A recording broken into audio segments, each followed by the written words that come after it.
Hello guys, welcome to programming skills. आज का ये वीडियो बहुत ही इंपॉर्टेंट होने वाला है, तो लास्ट तक बने रहिए क्योंकि इस वीडियो में आपको पता चलेगा कि वीएस कोड का एक्चुअली यूजेस क्या है एंड उस वीएस कोड के शॉर्टकट को यूज करके हम अपना कितना टाइम बचा सकते हैं।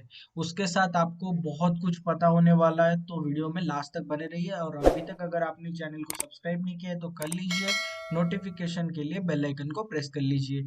तो पिछले वीडियो में हमने देखा था कि वीएस कोड को इंस्टॉल कैसे करना है। अगर आपने वो वीडियो को मिस किया है देन वीडियो को देख लीजिए, मेरे ही चैनल में है, डिस्क्रिप्शन में आपको मिल जाएगा लिंक, जिसके माध्यम से आप वीडियो को देख पाएंगे। तो जैसे ही आप वीएस कोड को एक बार इंस्टॉल कर लेते हैं, उसके बाद वीएस कोड में कुछ सेटिंग्स होता है जो कि थोड़ा कॉम्प्लेक्स होता है, कुछ कुछ बच्चे उसको समझ नहीं पाते हैं। ओके, तो सबसे पहले फाइल कैसे बनाएं या फोल्डर कैसे सिलेक्ट करें, तो उसके लिए यहाँ पे ओपन फोल्डर लिखा गया है, इस पे आपको क्लिक करना है। जैसे ही यहाँ पे क्लिक करेंगे, उसके बाद आप अपने दिस पीसी में जाइए एंड उसके अंदर आपको जहाँ पे भी बनाना, मैं यूट्यूब के लिए बना रहा हूँ तो मैं यहाँ पे आ जाऊंगा एंड यहीं पे मैं कहीं ना कहीं पे यहाँ पे एक बना दूंगा, एक न्यू फोल्डर। इसको एक मैं नाम दे देता हूँ, न्यू वन। मैंने इसको न्यू वन नेम दिया। अब ये न्यू वन को मैं सिलेक्ट कर रहा हूँ, ये मेरा क्लिक्ड है। अब मैं इसमें क्या कर रहा हूँ, सिलेक्ट फोल्डर। जैसे ही मैं उसको सिलेक्ट करता हूँ, वो वाला लोकेशन के ऊपर मेरा वीएस कोड और एक बार रिलोड होगा। और इस बार जो रिलोड होगा उसको वो वाला लोकेशन मिल गया होगा जिस लोकेशन को दे के मैंने स्टार्ट किया था। उसके बाद वो पूछेगा कि जो लोकेशन आपने दिया है, क्या उसको आप ट्रस्ट करते हैं, या उस लोकेशन में जो फाइल्स पड़ा है। फिलहाल के लिए तो मेरा कुछ फाइल पड़ा नहीं है, बट अगर उस लोकेशन में कुछ फाइल ऑलरेडी है, अगर आप कोई भी प्रोजेक्ट पे काम कर रहे हैं, तो वो आपको यस पूछेगा, यस और नो। तो आप सिंपली लिख लीजिएगा यस। ओके, नो में क्लिक मत कीजिएगा, नो में क्लिक करने से भी कुछ नहीं, लेकिन आपका वो और एक चेकिंग का प्रोसेस रन करता रहेगा जो कि अननेसेसरली आपका रैम खाएगा।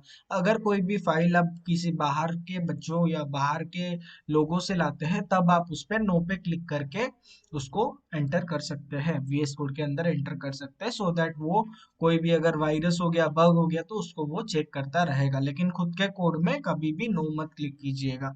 तो चलिए अभी फाइल बनाना सीखते हैं। तो सबसे पहले जब फाइल बनाऊं, तो यहाँ पे पहला वाला दिख रहा है आपको, ये वाला जो लिखा है प्लस, तो जब मैं इस पे क्लिक करूंगा तो मैं इजीली फाइल बना पाऊंगा। जैसे कि एक लिखता हूँ, file dot T x T.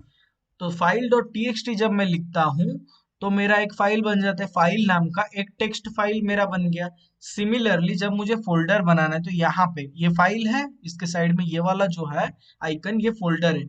अब मैं लिखता हूँ, मेरा एक फोल्डर का नाम बनाता हूँ पब्लिक। ओके, तो मैं इसको पब्लिक नाम में एक फोल्डर बनाया। अब मुझे देखना है क्या ये बन भी रहा है या नहीं बन रहा है। तो यहाँ पे एक ऑप्शन है रिवेल इन फाइल एक्सप्लोरर, अब इसको क्लिक करूंगा। तो जैसे क्लिक करूंगा, अभी यूट्यूब वाले फोल्डर के अंदर न्यू मैंने बनाया था, न्यू के अंदर एक पब्लिक फोल्डर है और एक फाइल है जो कि फाइल डॉट टीएक्सटी। अब बात करते हैं एक्सटेंशन होता क्या है। जैसे कि टेक्स्ट फाइल को हम फाइल का नाम लिखने के बाद एक डॉट देते हैं, डॉट के बाद हम क्या करते हैं, डॉट टी एक्स टी में लिखा हूं तो टी एक्स टी उसका एक एक्सटेंशन है।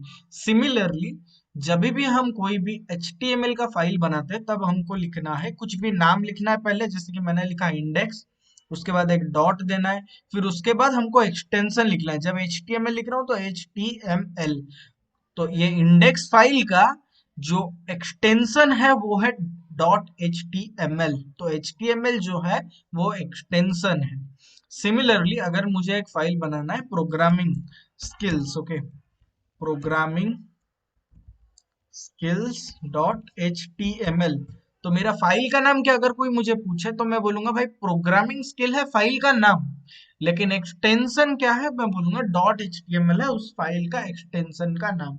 ओके, सो सिमिलरली सीएसएस भी जब आप लिखिए, कुछ भी आप लिख रहे, पाइथन लिख रहे, कुछ भी लिख रहे, अगर मैं यहाँ पे लिखूं फाइल वन डॉट पाई, तो डॉट पाई जब मैं लिख रहा हूं, ये जो पाई मेरा बन रहा है, डॉट पाई है पाइथन का फाइल।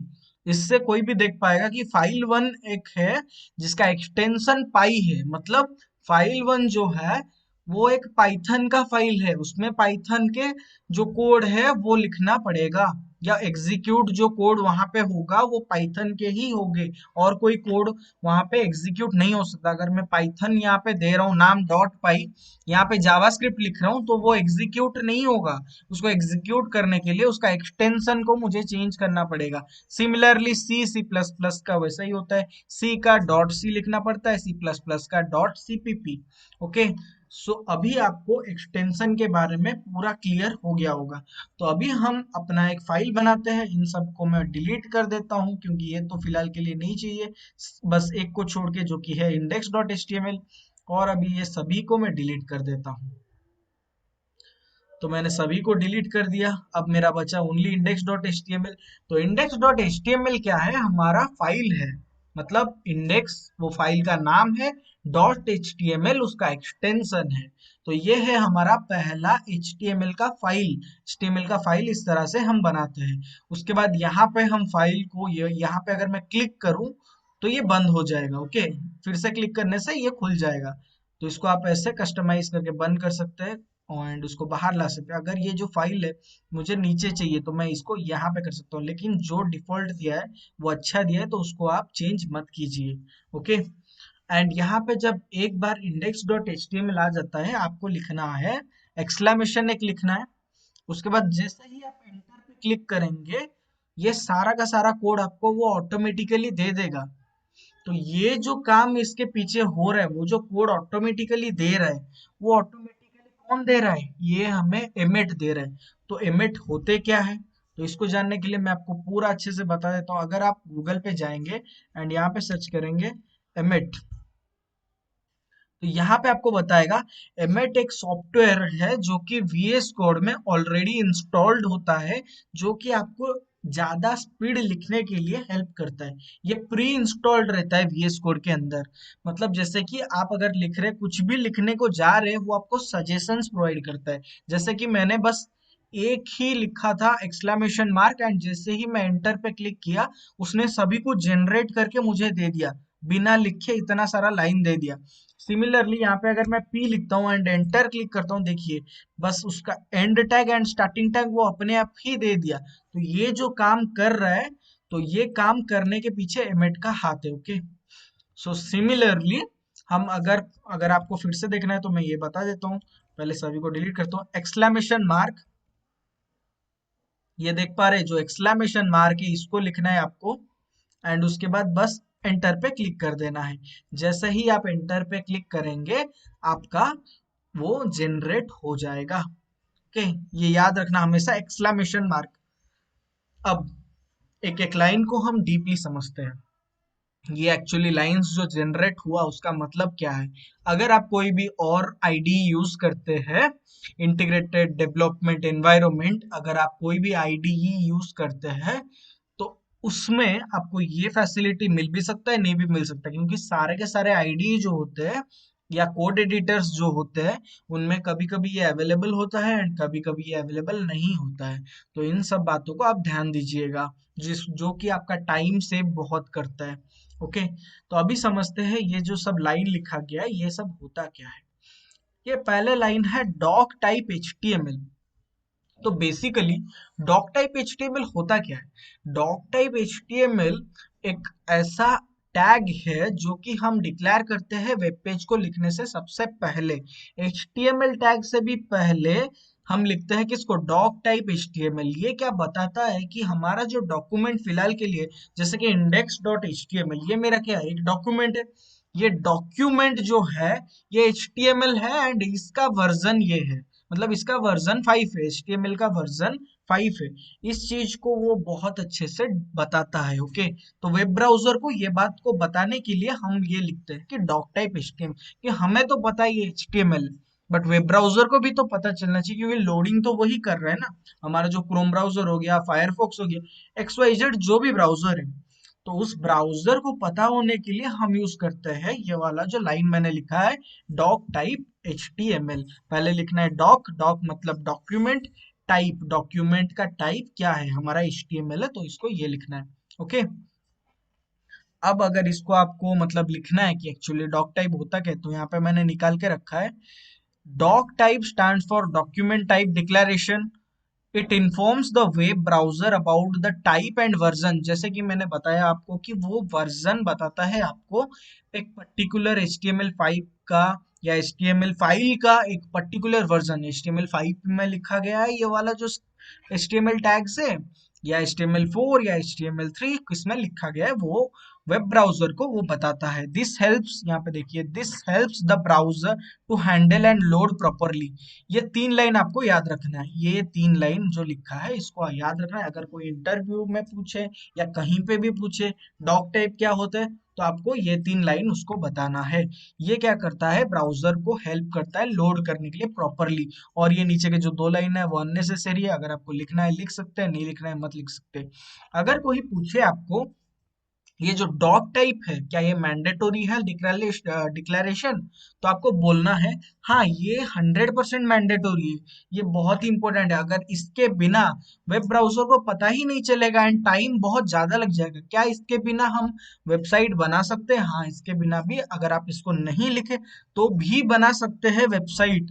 वो भी मैं आपको बताऊंगा, अगर मैं उसको नहीं लिखता हूँ वो फिर भी हमारा लोड लेगा, लेकिन कुछ एक क्राइटेरियाज होता है जिसको हमको फॉलो करना पड़ता है। ओके, सो उन सब क्राइटेरिया को हमें देखना पड़ता है कि हाँ ये अगर मैं लिखता हूँ तो इसके प्लस पॉइंट मुझे ये मिल रहे हैं। मतलब हमारा जो वेबसाइट है वो, उसको और टाइम नहीं लगता है, उसको वर्जन फाइंड आउट करने के लिए टाइम नहीं लगता है, क्योंकि उसको पता ही चलता है कि हमने पहले से डिक्लेयर कर दिया है डॉक टाइप HTML, तो उसको पता चल जाएगा हाँ ये 5th वर्जन है, तो उसमें और वो टाइम वेस्ट नहीं करेगा। इसीलिए हमको ये वाला डिक्लेरेशन करना बहुत जरूरी है। तो यहाँ पे और एक उसका लिखा गया है, अगर आपको ये लिखना है तो आप इजीली ये वाला को भी लिख सकते हैं। अभी बात करते हैं ये जो HTML टैग लिखा हूँ एंड ये जो लिखा हूँ इसको मैं क्लोज भी कर रहा हूँ। एक चीज आपको मार्क करना है, ये जो HTML है इसका ये ओपनिंग टैग है, इसके बीच में मेरा रहा टैग एंड इसका क्लोजिंग टैग भी एक है। ये सब क्या है मैं आपको बताऊंगा, इसको हम एट्रीब्यूट्स बोलते हैं। एक टैग के अंदर हम जब कुछ भी लिखते हैं, जैसे कि लैंग हो गया, कैरसेट हो गया, नेम हो गया, कंटेंट हो गया, यहाँ पे भी एक कंटेंट लिखा गया है, यहाँ पे HTTP इक्यू, ओके, ये सब जो लिखा गया है इसको हम एट्रीब्यूट बोलते हैं। कभी भी कोई भी टैग के बीच में अगर हम कुछ भी लिखते हैं उसको हम एट्रीब्यूट बोलते हैं। ओके, इस बात को आपको क्लियर होना है, पूरा कंप्लीटली क्लियर। अगर कोई पूछे आपको कि एट्रीब्यूट्स क्या होता है, कभी भी HTML टैग के अंदर कुछ भी अगर हम डिक्लेरेशन करते हैं, कोई भी थिंग को हम डिक्लेयर करते हैं जो कि ऑलरेडी प्री डिफाइंड है, ऐसा नहीं कि मन में मेरा कुछ आया, मैं इसके अंदर अभी जाऊंगा, यहाँ पे मेरा नाम है अभिषेक तो मैं यहाँ पे अभिषेक लिख दूंगा, ऐसा नहीं हो पाएगा। कुछ प्री डिफाइंड होता है, जब उस प्री डिफाइंड चीजों को हम इसके अंदर लिखते हैं तब उसको बोला जाता है क्या, उसको बोलते हैं हम एट्रीब्यूट्स। ओके, इस चीज को भी आपको अगर नोट करना है आप नोट कर सकते हैं। इसके बाद यहाँ पे मैंने लिखा है HTML, तो HTML का जब हम स्टार्ट करते हैं या कोई भी घर बनाते हैं तो घर बनाने से पहले घर का बाउंड्री बनता है। ओके, तो बिना बाउंड्री के हम घर तो कभी नहीं बनाएंगे ना, क्योंकि पहले बाउंड्री से ही हम उसके अंदर हमें पता चलता है हाँ इतना एरिया है, इसके अंदर हमारा सब कुछ चीज है। तो सिमिलरली ये जो HTML है ये वन टाइप ऑफ आपका डॉक्यूमेंट का एक बाउंड्री बताता है कि ये जो है अभी फिलहाल के लिए अगर इसको आप भूल जाए, ये ये इसका बाउंड्री, इसके अंदर मेरे सब कुछ रहेंगे, HTML के अंदर मेरे सब कुछ रहेंगे। जैसे कि घर के बाउंड्री के अंदर ही सब कुछ, अपना घर, अपना गार्डन हो गया, कुछ भी हो गया, सब उसी के अंदर ही रहता है। ओके, सिमिलरली इसका एक स्टार्टिंग टैग है, इसका एक क्लोजिंग टैग है। हमेशा ये बात को याद रखना है। और HTML में हमेशा अगर कोई चीज को आप स्टार्ट कर रहे हैं तो उसको लेस देन ग्रेटर देन के अंदर आपको टैग मेंशन करना है, यहाँ पे लिखना है टैग। टैग कुछ ऐसा टैग नहीं होता, मैं फिर भी आपको बता रहा हूँ कि ये मैं लिख रहा हूँ एग्जांपल के लिए। फिर एंडिंग के लिए आपको देना है लेस देन, फिर लिखना है स्लैश, फिर टैग। ओके, इस तरह से एंडिंग होता है।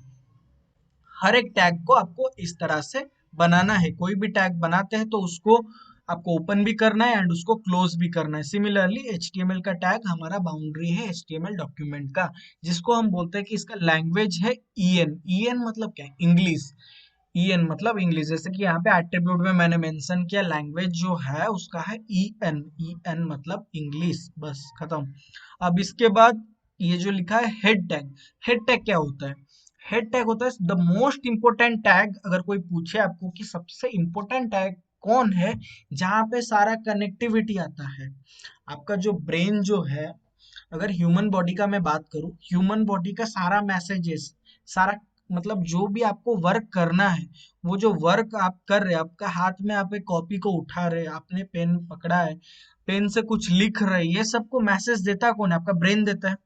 सिमिलरली एचटीएमएल का जो डॉक्यूमेंट है, उसका सारा का सारा कनेक्टिविटी वो होता है हेड टैग के अंदर से। Head tag is the most important tag in the HTML. Okay, and इसके अंदर आप जो भी लिखते हैं ये आपके वेबसाइट के ऊपर शो नहीं होता है।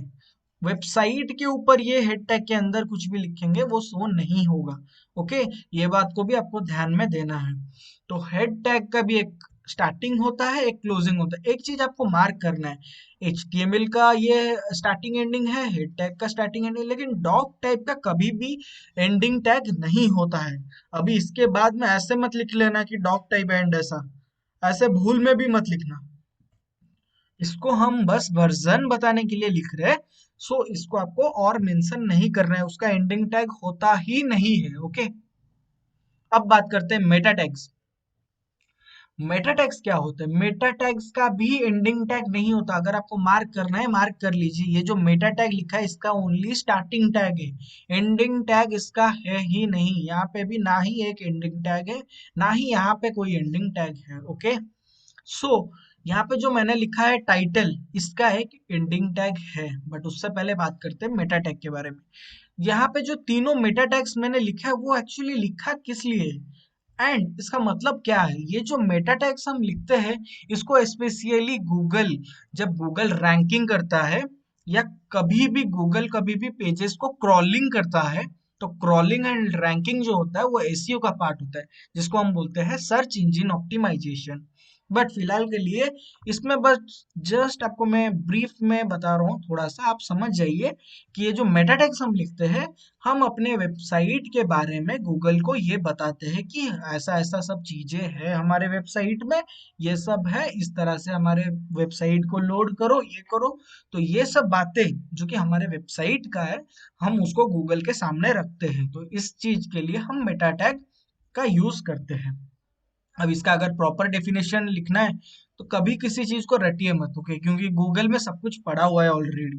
तो अगर इस सभी को रट के, अगर बुक में इसको सभी को आप एक जगह में लिखिए, जिसको लिख रहे हैं उसको समझ के लिखिए, फर्दर उसको जैसे आपको मतलब बार बार एक जगह में पढ़ के रटिए मत, कुछ चीज को रटिए मत, जो याद आ रहा है खुद के मन से उसी को इंटरव्यू में बताइए। ओके, एंड एक बार देख लेना, सो एक नोट कॉपी भी बना लीजिए। अभी यहाँ पे जैसे मैंने लिखा है, what is Meta tag? Meta tag provide information about the web page in the HTML of the document. Document के अंदर जो इंफॉर्मेशन है उसको डिस्प्ले करने के लिए मेटा टैग। बट ये जो है यहाँ पे देखिए, while it is not displayed on the page, जैसा कि मैंने बताया ये पेज में कंप्लीटली डिस्प्ले नहीं होता है। It can be read by the search engine and web crawler. Search engine जैसे कि सर्च इंजन ऑप्टिमाइजेशन में ये काम आता है, एंड वेब क्रॉलर जब वेब मतलब गूगल का पास में आपका बहुत सारा क्रॉलर्स पड़े होते हैं। क्रॉलर्स मतलब जो कि आपके वेबसाइट में बार बार विजिट करते हैं एंड आपका सब चीज को चेक करते हैं, क्या इसको रैंक करना है, इमेज को रैंक करूं या इसको रैंक करूं, किस चीज को पर्टिकुलरली मुझे रैंक करना है इसके वेबसाइट में, वो काम करते हैं वेब क्रॉलर्स। तो वेब क्रॉलर्स जो है वो ज्यादातर इस मेटा टैग के माध्यम से क्रॉल करते हैं। ओके, एग्जाम्पल यहाँ पे मेटा टैग का एक दिया गया है, जो कि टाइटल है, डिस्क्रिप्शन है, एलिमेंट्स, ऐसे बहुत सारे मेटा टैग है। मैंने बस तीन, वो ऑटो जनरेट में तीन आए। सिमिलरली मेटा टैग्स के अगर बारे में मैं बोलूँ, बहुत सारे मेटा टैग्स है। ओके, यहाँ पे लिखा है is Meta tag keyword important for SEO. तो जब मैं एसईओ का कोर्स पढ़ा रहा हूँ तब इसमें मैं बात करूंगा आपको। बट फिलहाल के लिए मेटा टैग के बारे में अगर कोई पूछे तो यहाँ पे है, इतना आपको बताना है बस। ये तीन लाइन को आप नोट कर सकते हैं। अब फिलहाल हम आगे बढ़ते हैं।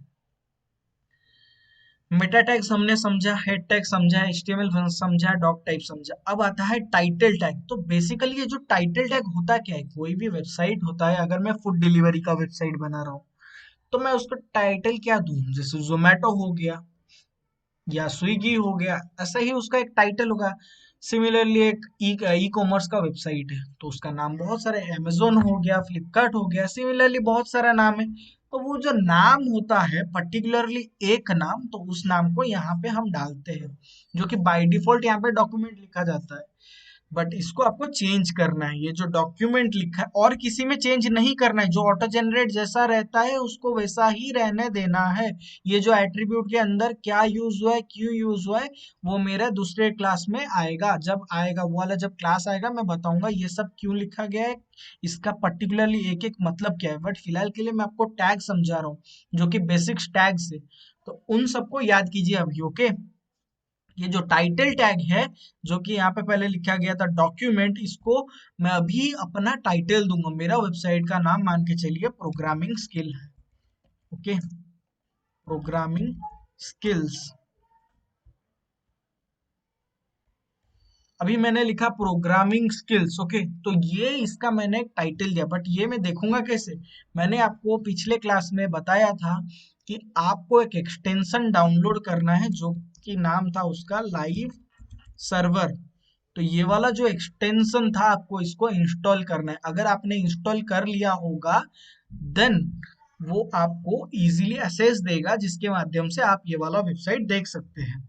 इसके लिए सिंपली आपको राइट क्लिक करना है एंड यहाँ पे ओपन विथ लाइव सर्वर आ रहा है, तो इस पे आपको क्लिक करना है। अगर ये वाला आपका यहाँ नहीं शो कर रहा है, इसका मतलब या तो आपने इंस्टॉल नहीं किया था, या तो कुछ प्रॉब्लम हुआ है, आपने यहाँ पे ना ही इंस्टॉल किया, या कुछ भी आपका प्रॉब्लम हुआ है जिसके माध्यम से वो नहीं आ रहा है। ओके, एंड जो लोग अगर राइट क्लिक करके यहाँ पे अगर नहीं उनको दिख रहा है, तो यहाँ पे नीचे और एक यहाँ पे ऑप्शन आ रहा होगा गो लाइव का, तो यहाँ पे भी आप क्लिक कर सकते हैं, नहीं तो right click open with live server. जैसे ही आप क्लिक करेंगे तो वो कुछ टाइम लेगा, आपका डिफॉल्ट ब्राउजर जो होगा उस पे लोड हो जाएगा। यहाँ पे देखिए मेरा जो क्रसर यहाँ पे है, यहाँ पे ऊपर देखिए ये जो लिखा है, यहाँ पे लिखा क्या है, प्रोग्रामिंग स्किल्स। तो यहाँ पे उसका टाइटल आता है, हर एक साइट का टाइटल यहाँ पे आता है। ओके, अगर मैं वहां पे कुछ लिखना चाहूँ, जैसे कि यह है जनवरी जैन 2022। ओके, तो मैंने ये लिखा जनवरी 2022। अगर मैं अभी टाइटल देखूं, टाइटल क्या है, जैन 2022। ओके, सिमिलरली अगर मैं यहाँ पे कुछ भी चाहूँ तो मैं अपना टाइटल यहाँ पे डाल सकता हूँ। मुझे अगर अपना नाम देना है तो मैं सिमिलरली अपना नाम डाल सकता हूँ। हो गया टाइटल मेरा, ये रहा अभिषेक नायक मैंने डाला एंड अभिषेक नायक यहाँ पे आ गया। तो सिमिलरली आप कोई भी टाइटल इजीली दे सकते हैं इस टाइटल टैग के माध्यम से। अब हेड टैग का काम खत्म। अब बात करते हैं बॉडी टैग। तो बेसिकली बॉडी टैग होता क्या है, बॉडी टैग मतलब ये वाला जो टैग है हेड टैग, ये जो हेड टैग में हमने जो लिंक किया, उसका काम है बस गूगल में रैंकिंग करना, आपका टाइटल शो करना एंड सब कुछ। अब ये जो वाइट वाला जो पेज उसके नीचे दिख रहा है, इतना बड़ा पेज, तो इस पेज में क्या होगा क्या नहीं होगा, तो इन सब बातों का ध्यान रखने के लिए ये बॉडी टैग है। अगर इसमें मैं कुछ भी लिखूं सब उधर आ जाएगा। अगर मैं सिंपली H1 लिखूं एंड यहाँ पे लिखूं अभिषेक नायक, तो यहाँ पे आप देख सकते हैं वो वाला डायरेक्टली आ गया अभिषेक नायक। सिमिलरली यहाँ पे मैं कुछ भी लिखूं तो वो वाला आ जाएगा। H1 क्या है, क्या टैग है, वो हम नेक्स्ट वीडियो में देख रहे होंगे। सो फिलहाल के लिए आप ये इतना याद रखिए कि बॉडी टैग में हम जो कुछ भी लिखेंगे वो हमें अपने पेज के ऊपर दिखाई देगा। ओके, इतने इस बात को आपको ध्यान में रखना है, पूरा 100% कभी नहीं बोलना है। अब बात करते हैं कुछ एट्रीब्यूट्स के बारे में। जो कैरसेट मैंने लिखा है, आपको यहाँ पे कैरसेट ही लिखना है, और कुछ ये जो एट्रीब्यूट्स लिखा गया है, इन एट्रीब्यूट्स को आप कभी भी चेंज मत कीजिएगा। जैसा लिखा है, जो लिखा है, कोई पॉइंट को भी चेंज, ये जो है यहाँ पे हाइफन है मतलब हाइफन ही देना है, माइनस मार्क लिखा है तो माइनस ही देना है, 1.0 मतलब 1.0 ही लिखना है, अलग कुछ नहीं लिखना है। इसका अगर 2 मिनट में, वीडियो वैसे भी लंबा जा चुका है, तो 2 मिनट और लेके मैं इसको समझा देता हूँ नेक्स्ट वीडियो में, क्यों बोलो इसी वीडियो में सब समझा देता हूँ। टोटली हमारे यहाँ पे एट्रीब्यूट है लैंग। तो लैंग मैंने बोला यहाँ पे बताया मैंने कैरसेट। कैरसेट मतलब जो कैरेक्टर सेट है, कैरेक्टर मतलब कोई भी स्ट्रिंग हो गया या कोई भी वर्ड हो गया, जैसे कि ABHSENAY कुछ भी है, ये सब कैरेक्टर है। तो ये कैरेक्टर सेट का मैं बोल रहा हूँ एनकोडिंग हुआ है UTF-8 में, ये मुझे पता है। बट ये वेबसाइट को बताने के लिए, गूगल को बताने के लिए, लोड करने के लिए हम यहाँ पे मेंशन करते हैं मेटा टैग के अंदर। दूसरा है, यहाँ पे दिख सकता है आपको HTTPS इक्विव। तो इसको लिखने का कारण ये है XUA कंपैटिबल। तो इसमें हम बताते हैं कि हमारा जो ये है, मतलब हम जो भी कोड लिखेंगे इसके अंदर, इसको तुम कंपैटिबल करो किसके साथ, IE इक्वल्स टू एड्ज। मैंने बोला कि एड्ज जो है ब्राउजर, एड्ज वेब ब्राउजर के अगर कुछ भी मैं यहाँ पे डिफॉल्ट डिक्लेरेशन ना दूं तो वो क्या करेगा, एड्ज ब्राउजर का जो डिफॉल्ट डिक्लेरेशन है उसको लेगा। ओके। और एक मेटा टैग मैंने बनाया नेम, एंड उसमें मैंने लिखा नेम, मेटा टैग के नेम एट्रीब्यूट के अंदर मैंने लिखा व्यू पोर्ट। तो व्यू पोर्ट मतलब अभी फिलहाल के लिए मैं लैपटॉप यूज कर रहा हूँ तो मेरा व्यू पोर्ट क्या है, लैपटॉप। जब मैं मोबाइल यूज करूंगा मेरा व्यू पोर्ट क्या रहेगा, मोबाइल। जब मैं टैबलेट यूज करूंगा मेरा व्यू पोर्ट क्या रहेगा, टैबलेट। तो यहाँ पे मैं बोल रहा हूँ जो व्यू पोर्ट जो है उसको तुम लोड करो किसके अनुसार में, कंटेंट। कंटेंट जो उसका आएगा उसका विड्थ जो होगा डिवाइस माइनस विड्थ, मतलब कंटेंट का जो विड्थ रहेगा वो डिवाइस के विड्थ के अनुसार रहेगा। जैसे कि जब मैं इसको रेस्पॉन्सिवनेस में पिछले वीडियो में मैंने बताया था कि जब मैं उसको मोबाइल पे देखता हूँ कुछ अलग दिखता है, जब लैपटॉप पे देखता हूँ कुछ अलग दिखता है, जब टैबलेट में देखता हूँ फिर कुछ अलग दिखता है। तो वो यहाँ पे ये बोल रहा है, ये जो कंटेंट लिखा गया है कि विड्थ जो है हमारा डिवाइस के विड्थ, मतलब जब लैपटॉप के लिए कुछ अलग, मोबाइल के लिए कुछ अलग, एंड डेस्कटॉप के लिए कुछ अलग, ओके, टैबलेट के लिए भी कुछ अलग। सिमिलरली अलग अलग जो वो ब्रेकडाउन पॉइंट्स लेता है तो उसी को हम बोलते हैं डिवाइस का विड्थ के, उस डिवाइस का पर्टिकुलर विड्थ। एंड यहाँ पे वो काउंट कहाँ से करेगा, उसको हमने बोला कि इनिशियल स्केल जो है वो 1.0 है, 1.0 से आगे मत जाओ। जब भी तुम डिवाइस का विड्थ को कैलकुलेट करो उसको 1.0 से ही स्टार्ट करना। एंड इन दोनों को मैंने डबल कोट के अंदर लिखा है, ये रहा डबल कोट, ये है यहाँ पे एक डबल कोट, एंड यहाँ पे भी डबल कोट के अंदर लिख, जैसा लिखा है वैसा ही लिखना है, अलग कुछ नहीं लिखना है। अगर अलग कुछ लिख रहे हैं तो वो आप ही को ही परेशानी होगा। सिमिलरली आपका ये टास्क है, जितना आपने सीखा उसको एक कॉपी में लिखिए एंड उसको प्रैक्टिस कीजिए। एंड जब आपका वो हो जाए, कमेंट सेक्शन पड़ा है तो आप मैसेज कर लीजिएगा कि यस डन, नहीं तो भैया इट्स डन, कुछ भी आप मैसेज करके लिख लीजिए। ओके, सो दैट मुझे पता चलेगा हाँ इतने बच्चे एटलीस्ट इंटरेस्टेड है ये कोर्स में, सो दैट मैं भी और अपना फोर्स लगाऊं इस कोर्स पे। एंड अपने दोस्तों को अगर वीडियो पसंद आ रहा है दोस्तों को शेयर करना, चैनल को सब्सक्राइब करना, एंड अपने भाई को इसी तरह फॉलो करते रहना सो दैट आगे वीडियो भी और बनाता रहूं। सो आज के इस वीडियो में इतना ही था, जिससे कि मुझे पता है आपका सारा डाउट क्लियर हो गया होगा। That's all for today guys, thank you for watching.